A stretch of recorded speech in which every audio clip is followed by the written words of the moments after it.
Flagship killer শুনলেই আমরা যারা মিড রেঞ্জের ফোনে ফ্ল্যাগশিপ লেভেলের পারফরমেন্স চাই তারাই আগ্রহী হই। পোকো বললে সেই F1 এর কথা অনেকেই মনে করবে, কারণ তখন এটা মার্কেটে আগুন লাগিয়ে দিয়েছিল। তো এত বছর ধরে পোকো জনপ্রিয়তা ধরে রাখতে ব্যর্থ হলেও পোকো এবার লঞ্চ করেছে F5 Pro। কি আছে এর ভিতরে আজকে আমরা রিভিউ করব।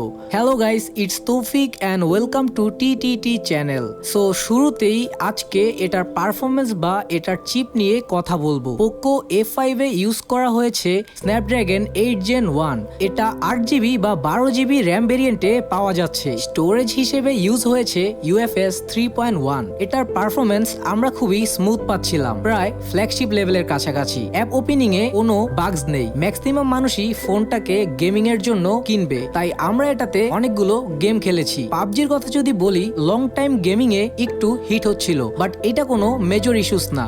এছাড়া এক্সট্রা স্মুথ গ্রাফিক্স সেটিংস এ without FPS drop long time gaming করা যাচ্ছিল। COD তে 90 FPS পাওয়া যাচ্ছিল, বাট ওই হিট হচ্ছিলই। গেমারদের জন্য ডিসপ্লেটাও খুবই ইম্পর্টেন্ট। তো এটার ডিসপ্লে এর কথা বললে আমার কাছে দাম অনুযায়ী খুবই ভালো লেগেছে। 2K ডিসপ্লে যার pick brightness 1400 nits with 120 Hz refresh rate, যাতে প্রোটেকশনের জন্য কর্নিং গরিলা গ্লাস 5 ইউজ করা হয়েছে। 6.67 ইঞ্চেস ডিসপ্লেটায় ভিউইং অ্যাঙ্গেল ফ্ল্যাগশিপ কিলার অনুযায়ী আমি টপ লেভেলে রাখতে পারি, কারণ HDR10+ ডিসপ্লে যা 526 ppi অ্যামোলেড প্যানেল। এটার অপারেটিং সিস্টেমে MIUI 14 যা অ্যান্ড্রয়েড 13 বেসড। যেহেতু ফ্ল্যাগশিপ কিলার, তাই এত পারফরমেন্সের পরে একটু সন্দেহ হওয়াটা স্বাভাবিক। কস্ট কাটিংটা আসলে পোকো কোথায় করলো? যেহেতু এটি একটি গেমিং বা পারফরমেন্স কেন্দ্রিক ফোন, তাই ক্যামেরাটা কস্ট কাটিং এর শিকার। মেইন শুটার বা প্রাইমারি ক্যামেরাটা 64 মেগাপিক্সেল, সাথে 8 মেগাপিক্সেল একটা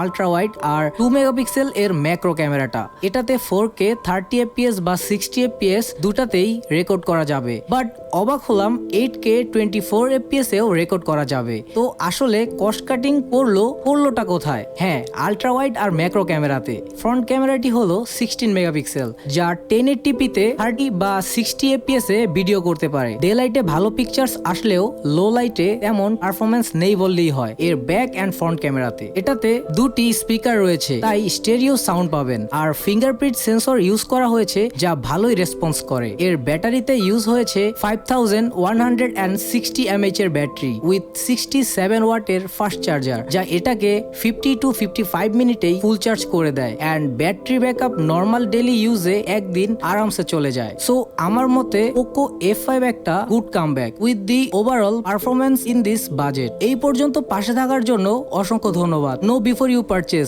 and hit the subscribe button.